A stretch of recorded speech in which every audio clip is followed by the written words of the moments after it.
You'd hardly know it's St. Patrick's Day today with no parades, no live music, no night out. But as Stephanie Leydon tells us, that means a big financial loss from entertainers to bartenders at a moment when people in a once robust hospitality industry are contemplating an uncertain future.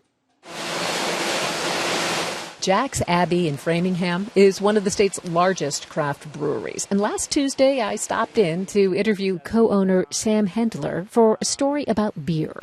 We'll brew into them from the brew house. A week later, there is only one story, and it's changed everything from the distance we kept during our interview to the future of his business and its 150 employees. I don't know, it's hard to say how many people will be able to make it to the other side of this with, but it won't be without significant losses. On a typical St. Patrick's Day, he'd send hundreds of kegs of beer to Boston's Irish bars. Instead, bars and restaurants, including his own, can serve only takeout until April. As the coronavirus spreads, the governor has made it clear a night out is now a threat to public health. It's just strange. I mean, it's just another sign that things are not normal right now. And it feels like we are in really kind of unprecedented times. A time when, on St. Patrick's Day, Irish dancer Jackie O'Reilly and her musician husband Joey Abarta have no performances. As the risk of crowds became increasingly clear, bookings slowed. And then there's nothing.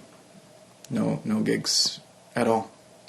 St. Patrick's Day is, of course, really busy for Irish musicians and dancers, but really the whole month of March is kind of the biggest month of the year. Imagine the Christmas season being canceled. Later this month, they had planned to bring 8-month-old Edith along for a performance at a festival in Mississippi. We've already, paid for flights for that, and the festival can't be expected to really cover all those costs. Social isolation will surely save lives, but the economic hit will cut deep.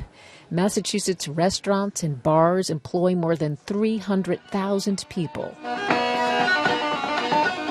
And that doesn't count many others who also make their living in those spaces and wonder when they'll work again. Stephanie Leydon, WGBH News. As Stephanie mentioned, many restaurants and bars like Jax Abbey are still offering takeout service, but others are closing their doors altogether for the time being as they make tough decisions about how to best protect their staff and position themselves to stay afloat long term.